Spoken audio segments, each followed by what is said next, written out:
राधे राधे, जय श्री कृष्णा। मैं सीमा सिंह बड़ों को चरण स्पर्श, छोटों को प्यार और बराबर वालों को नमस्कार करती हूँ। आज मैं आपको वैशाख मास के श्री सत्यनारायण भगवान की व्रत कथा और आरती सुनाने जा रही हूँ। अगर आपने वैशाख मास का स्नान किया है, व्रत किया है, तो साथ में आपको वैशाख मास की पूर्णिमा का भी व्रत करना चाहिए और साथ ही कथा और आरती भी सुननी चाहिए। आइए अब हम वैशाख मास की श्री सत्यनारायण भगवान की व्रत कथा और फिर आरती सुनेंगे। जय हो श्री सत्यनारायण भगवान की जय। पहला अध्याय।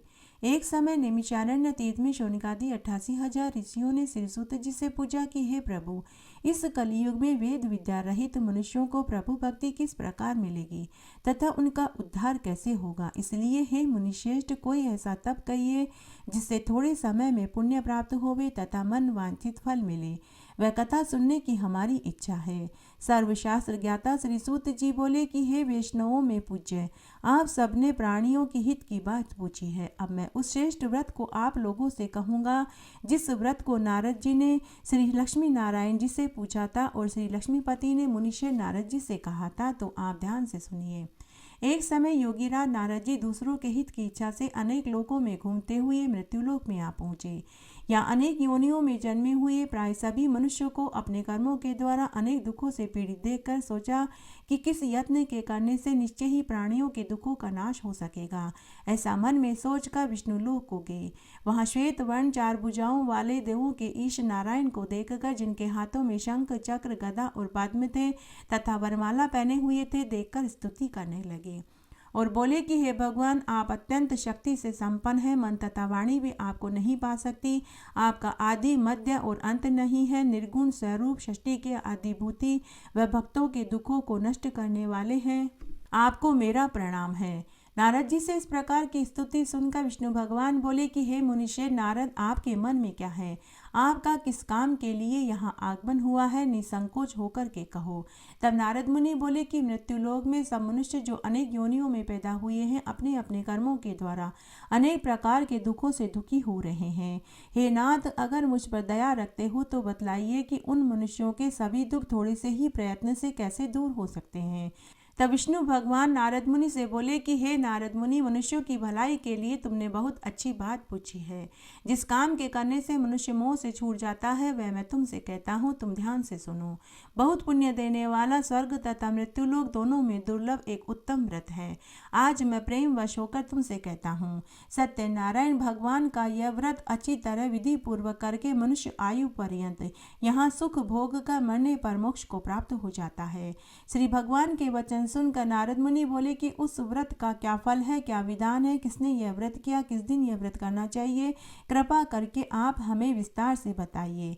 तब भगवान बोले कि हे नारद मुनि, दुख शोक आदि को दूर करने वाला, धन धान्य को बढ़ाने वाला, सौभाग्य और संतान को देने वाला यह व्रत सब स्थानों पर विजयी करने वाला है। भक्ति और श्रद्धा के साथ पूर्णिमा के दिन श्री सत्यनारायण भगवान की शाम के समय ब्राह्मणों बंधु बांधवों के साथ धर्मपरायण होकर पूजा करें। भक्ति भाव से नैवेद्य केले का फल, घी, दूध, दही, गेहूं का चूर्ण और सवाया लेवे। गेहूं के अभाव में साठी का चूर्ण, शक्कर तथा गुड़ लेवे। सब भक्षण योग्य पदार्थ जमा करके भगवान के अर्पण कर देवें तथा बंधुओं सहित ब्राह्मणों को भोजन करावें। उसके पश्चात सम भोजन करें।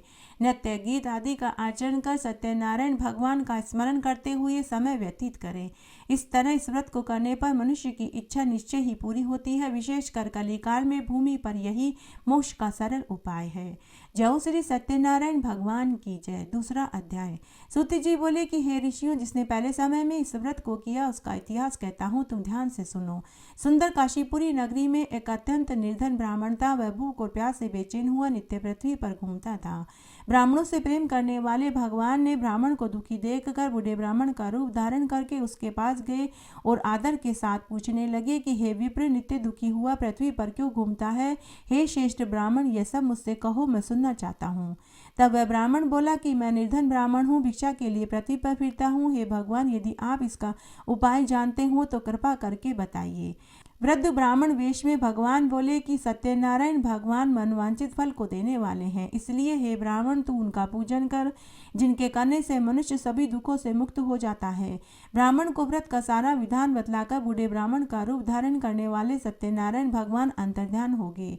जिस व्रत को वृद्ध ब्राह्मण ने बतलाया मैं उसको करूंगा, यह निश्चय करने पर उसे रात को नींद भी नहीं आई। वह सवेरे ही उठ सत्यनारायण भगवान के व्रत का निश्चय कर भिक्षा के लिए चला गया। उस दिन उसको भिक्षा में बहुत सा धन मिला, जिससे बंधु बांधवों के साथ उसने श्री सत्यनारायण भगवान का व्रत किया। इसके करने से वह ब्राह्मण सब दुखों से छूटकर अनेक प्रकार की संपत्तियों से युक्त हुआ। उस समय से वह ब्राह्मण हर महीने सत्यनारायण भगवान का व्रत करने लगा। इस तरह सत्यनारायण भगवान के व्रत को जो करेगा वह सब पापों से छूटकर मोक्ष को प्राप्त हो जाएगा। आगे जो पृथ्वी पर सत्यनारायण का व्रत करेगा वह मनुष्य सभी दुखों से छूट जाएगा।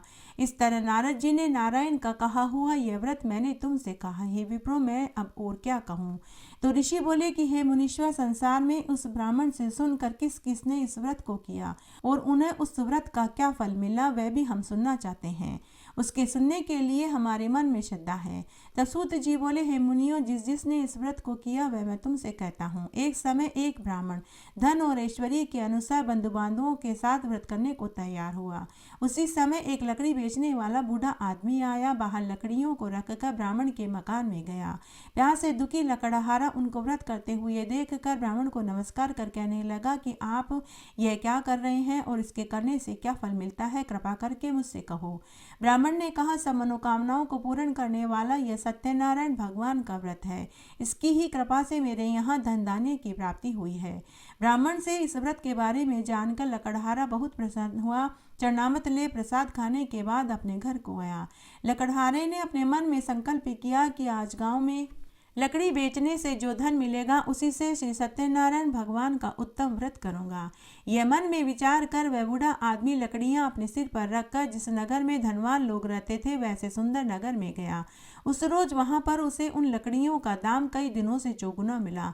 तब वह बूढ़ा लकड़हारा दाम ले अति प्रसन्न हो पके केले की फली, शक्कर, घी, दूध, दही, गेहूं का चूर्ण इत्यादि सत्यनारायण भगवान की सामग्री को लेकर घर आया। फिर उसने अपने भाइयों को बुलाकर विधि विधान के साथ भगवान श्री सत्यनारायण का पूजन किया, व्रत किया। उस व्रत के प्रभाव से वह बूढ़ा लकड़हारा धन, पुत्र आदि से युक्त हो इस संसार के समस्त सुखों को भोग कर मरने के बाद वैकुंठ को चला गया। जय श्री सत्यनारायण भगवान की जय। तीसरा अध्याय। सूत जी बोले कि हे श्रेष्ठ मुनियों, अब आगे की कथा कहता हूँ, तुम ध्यान से सुनो। पहले समय में उल्कामुख नाम का एक बुद्धिमान राजा था। वह सत्यवक्ता और जितेंद्रिय था। प्रतिदिन देवस्थानों पर जाता गरीबों को धन देकर उनके कष्ट दूर करता था। उसकी पत्नी कमल के समान मुख वाली सती साध्वी थी। भद्रशिला नदी के तट पर उन दोनों ने श्री सत्यनारायण भगवान का व्रत किया। उस समय वहां एक साधु वेश्य आया। उसके पास व्यापार के लिए बहुत सा धन था। वह नाव को किनारे पर ठहराकर राजा के पास आया और राजा को व्रत करते हुए देख कर विनय के साथ पूछने लगा कि हे राजन, भक्ति युक्त चित्त से आप ये क्या कर रहे हैं, मेरी सुनने की इच्छा है, सो आप मुझे बताइए। तब राजा ने कहा कि हे साधु, अपने बांधुओं के साथ पुत्र की प्राप्ति के लिए ये महाशक्तिमान श्री सत्यनारायण भगवान का व्रत और पूजन हो रहा है। राजा के वचन सुनकर साधु आदर के साथ बोला कि हे राजन, मुझसे इस व्रत का पूरा विधान कहो। मैं भी आपके कथना अनुसार इस व्रत को करूंगा। मेरे भी कोई संतान नहीं है और निश्चय ही होगी। राजा से व्रत का सारा विधान जानकर व्यापार से निवृत्त हो वह आनंद के साथ घर गया। साधु ने अपनी स्त्री से संतान देने वाले उस व्रत का समाचार सुनाया और कहा कि जब मेरे संतान होगी तब मैं इस व्रत को करूंगा।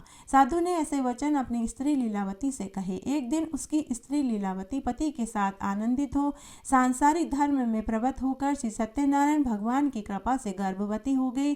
10वें महीने में उसे एक सुंदर कन्या का जन्म हुआ। दिनों दिन वैसे बढ़ने लगी जैसे शुक्ल पक्ष का चंद्रमा बढ़ता है। कन्या का नाम कलावती रखा गया। तब लीलावती ने मीठे शब्दों में अपने पति से कहा कि आपने जो संकल्प किया था कि भगवान का व्रत करूंगा, अब आप उसे करिए। साधु बोला कि हे प्रिय, इसके विवाह पर करूंगा। इस प्रकार अपनी पत्नी को आश्वासन दे वह नगर को चला गया। कलावती पितृगृह में वृद्धि को प्राप्त हो गई। साधु ने जब नगर में सखियों के साथ अपनी पुत्री को देखा तो दूध बुलाकर कहा कि मेरी पुत्री के लिए कोई सुयोग्य वर देख कर के लाओ। साधु की आज्ञा पाकर दूध कंचन नगर में पहुंचा। वहां बड़ी खोज और देखभाल के साथ लड़की के लिए सुयोग्य वणिक पुत्र को ले आया। उस सुयोग्य लड़के को देखकर साधु ने अपने बंधु बांधवों सहित प्रसन्नचित अपनी पुत्री का विवाह उसके साथ कर दिया। लेकिन दुर्भाग्य से वे विवाह के समय भी पूर्णिमा का व्रत करना भूल गया। तब श्री भगवान क्रोधित हो गए और उसे शाप दिया कि तुझे दारुण दुख प्राप्त होगा। अपने कार्य में कुशल साधु बनिया अपनी जमाता सहित समुद्र स्थित रत्नपुर नगर में गया। वहां दोनों ससुर जमाई चंद्रकेतु राजा के उस नगर में व्यापार करने लगे। एक दिन भगवान सत्यनारायण की माया से प्रेरित कोई चोर राजा का धन चुराकर भाग रहा था, किंतु राजा के दूतों को पीछे से आता हुआ देखकर चोर ने घबराकर भागते हुए राजा के धन को वहीं चुपचाप रख दिया जहां दोनों ससुर जमाई ठहरे हुए थे। जब दूतों ने उस साधु वेश्या के पास राजा के धन को रखा देखा तो वे दोनों को बांधकर राजा के पास ले गए और बोले कि ये दो चोर हम पकड़ के लाए हैं, देख करके आज्ञा दे। तब राजा की आज्ञा से उनको कठोर कारावास में डाल दिया गया और उनका जितना भी धन था वो छीन लिया गया। सत्यनारायण भगवान की शाप से उसकी पत्नी भी घर पर बहुत दुखी हुई। घर पर जो धन रखा था चोर चुरा करके ले गए। शारीरिक मानसिक पीड़ा, भूख प्यास से दुखी हो अन्न की चिंता में कलावती ब्राह्मण के घर गई। वहां उसने सत्यनारायण भगवान का व्रत होते हुए देखा। उसने वहां बैठकर कथा सुनी, प्रसाद ग्रहण कर रात्रि को घर आई। माता ने कलावती से कहा कि पुत्री अब तक तू कहाँ रही, तेरे मन में क्या है? कलावती बोली कि हे माता, मैंने एक ब्राह्मण के घर में श्री सत्यनारायण भगवान की कथा होते हुए सुनी। मैंने वहां बैठकर कथा सुनी, प्रसाद ग्रहण किया और आपके लिए भी प्रसाद लेकर के आई हूँ।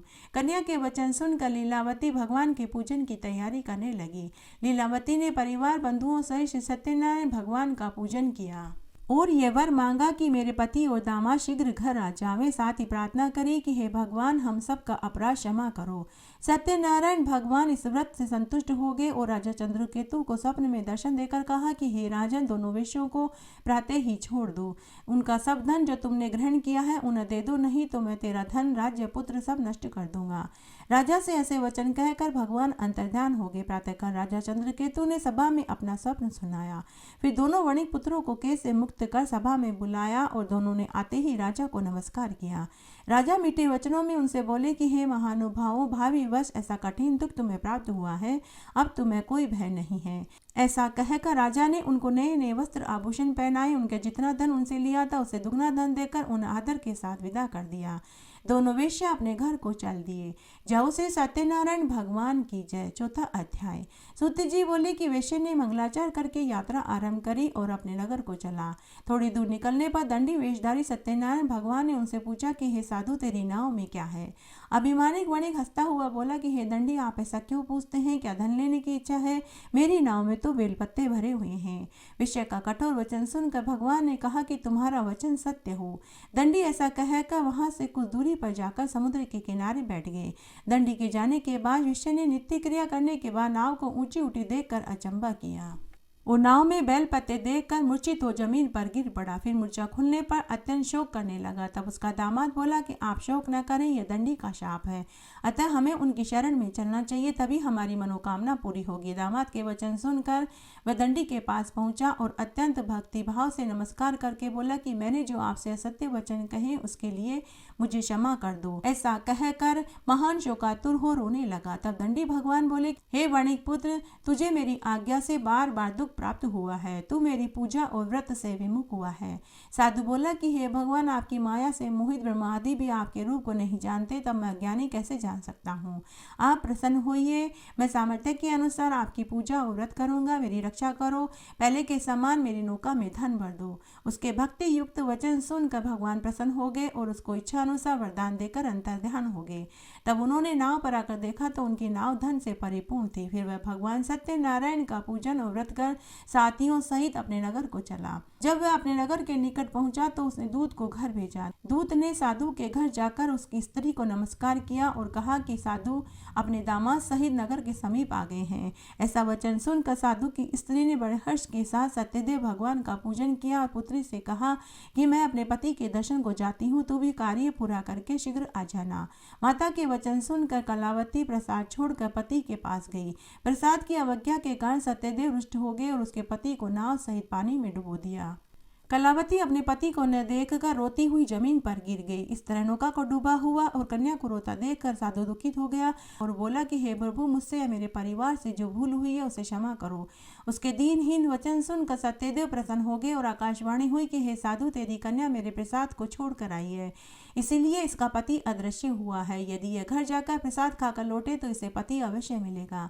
ऐसी आकाशवाणी सुनकर कलावती ने घर पहुंचकर प्रसाद खाया, फिर आकर पति के दर्शन किए। उसके पश्चात साधु ने बंधु बांधवों सहित सत्यदेव भगवान का पूजन किया, व्रत किया। उस दिन से वह हर पूर्णिमा को सत्यनारायण भगवान का पूजन करने लगा और व्रत करने लगा।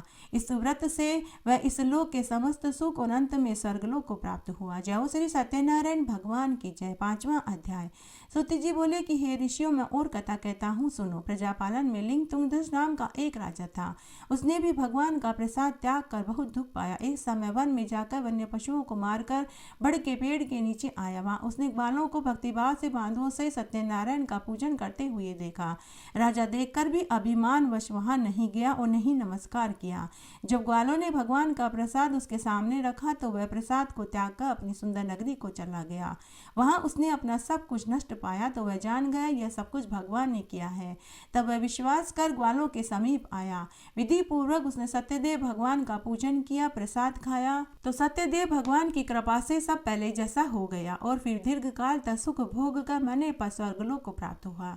जो मनुष्य इस परम दुर्लभ व्रत को करेगा, भगवान की कृपा से उसे धन धान्य की प्राप्ति होगी। निर्धन धनी बंदी बंधन से मुक्त हो जाता है और संतानहीनों को संतान प्राप्त होती है। सब मनोरथ पूर्ण होकर अंत में बैकुंठ धाम को जाता है। जिन्होंने पहले इस व्रत को किया, मैं उसके दूसरे जन्म की कथा कहता हूँ। वृद्ध शतानंद ब्राह्मण ने सुदामा का जन्म लेकर मोक्ष को पाया। उल्कामुख नाम का राजा दशरथ होकर बैकुंठ को प्राप्त हुआ। साधु नाम के वेश्य ने मोरध्वज बनकर अपने पुत्र को आरे से चीरकर मोक्ष को प्राप्त हुआ। महाराज तुंगध्वज ने स्वयंभू होकर भगवान में भक्ति युक्त कर्म कर मोक्ष को प्राप्त हुआ। जय श्री सत्यनारायण भगवान की जय। आइए अब हम श्री सत्यनारायण भगवान की आरती बोलते हैं। जय लक्ष्मी रमणा स्वामी, जय लक्ष्मी रमणा सत्यनारायण स्वामी, जनपातक हरणा। ओम जय लक्ष्मी रमणा। रतन जड़ित सिंहासन अद्भुत छवि राजे, स्वामी अद्भुत छवि राजे। नारद करत निरंतर घंटा ध्वनि बाजे। ओम जय लक्ष्मी रमणा। प्रकट भये कलिकारण द्विज को दर्श दियो, स्वामी द्विज को दर्श दियो। बूढ़ो ब्राह्मण बन कर कंचन महल कियो। ओम जय लक्ष्मी रमणा। दुर्बल बील करान जिन पर कृपा करी, स्वामी जिन पर कृपा करी। चंद्रचूड़ एक राजा तिनकी विपत्ति हरी। ओम जय लक्ष्मी रमणा। वेश मनोरथ पायो श्रद्धा तज दीनी, स्वामी श्रद्धा तज दीनी। सो फल भोग्यो प्रभु जी फिर स्तुति कीनी। ओम जय लक्ष्मी रमणा। भाव भक्ति के कारण छिन छिन रूप धरो, स्वामी छिन छिन रूप धरो। श्रद्धा धारण कीनी तिनको काज सरो। ओम जय लक्ष्मी रमणा। ग्वाल बाल संग राजा वन में भक्ति करी, स्वामी वन में भक्ति करी। मन वांछित फल दीना दीन दयाल हरि। ओम जय लक्ष्मी रमणा। चढ़त प्रसाद सवायो कदली फल मेवा, स्वामी कदली फल मेवा। धूप दीप तुलसी से राजी सतदेवा। ओम जय लक्ष्मी रमणा। श्री सत्यनारायण जी की आरती जो कोई जन गावे, स्वामी जो कोई जन गावे। कहत शिवानंद स्वामी मन वांछित फल पावे। ओम जय लक्ष्मी रमणा। ओम जय लक्ष्मी रमणा, स्वामी जय लक्ष्मी रमणा। सत्यनारायण स्वामी जनपातक हरणा। ओम जय लक्ष्मी रमणा। जय श्री सत्यनारायण भगवान की जय। आइए अब हम जगदीश भगवान की आरती सुनते हैं। ओम जय जगदीश हरे, स्वामी जय जगदीश हरे। भक्त जनों के संकट, दास जनों के संकट क्षण में दूर करे। ओम जय जगदीश हरे। जो ध्यावे फल पावे, दुख बिन से मन का, स्वामी दुख बिन से मन का। सुख संपत्ति घर आवे, कष्ट मिटे तन का। ओम जय जगदीश हरे। बात बिता तुम मेरे, शरण गाऊं किसकी, स्वामी शरण गहूँ किसकी, तुम बिन और न दूजा, आस करूँ जिसकी। ओम जय जगदीश हरे, तुम पूर्ण परमात्मा, तुम्हें अंतर्यामी स्वामी, तुम्हें अंतर्यामी। पार ब्रह्म परमेश्वर, तुम सबके स्वामी। ओम जय जगदीश हरे, तुम करुणा के सागर, तुम पालन करता स्वामी, तुम पालन करता। मैं मूरख कामी, कृपा करो भरता। ओम जय जगदीश हरे, तुम हो एक अगोचर, सबके प्राणपति स्वामी, सबके प्राणपति। किस विध मिलूं दया में, तुमको मैं कुमति। ओम जय जगदीश हरे, दीन बंधु दुख हरता, तुम ठाकुर मेरे स्वामी, तुम रक्षक मेरे। अपने हाथ उठाओ, द्वार पड़ा तेरे। ओम जय जगदीश हरे, विषय विकार मिटाओ, पाप हरो देवा स्वामी, पाप हरो देवा। श्रद्धा भक्ति बढ़ाओ, संतन की सेवा। ओम जय जगदीश हरे, तन मन धन सब कुछ अर्पण है तेरा स्वामी, सब कुछ है तेरा। तेरा तुझको अर्पण, क्या लागे मेरा। ओम जय जगदीश हरे, ओम जगदीश की आरती। जो कोई जन गावे स्वामी, जो कोई जन गावे, कहत शिवानंद स्वामी, मन वांछित फल पावे। ओम जय जगदीश हरे, ओम जय जगदीश हरे स्वामी, जय जगदीश हरे। भक्त जनों के संकट, दास जनों के संकट, क्षण में दूर करे। ओम जय जगदीश हरे। इस तरह आज हमने वैशाख मास की श्री सत्यनारायण भगवान की व्रत कथा और साथ में आरती सुनी। आशा करती हूँ यह आपको जरूर पसंद आएगी। मेरे साथ बने रहने के लिए आपका धन्यवाद। आगे आने वाली कथा कहानियों के लिए भी आप इसी तरह मेरे साथ बने रहें। धन्यवाद।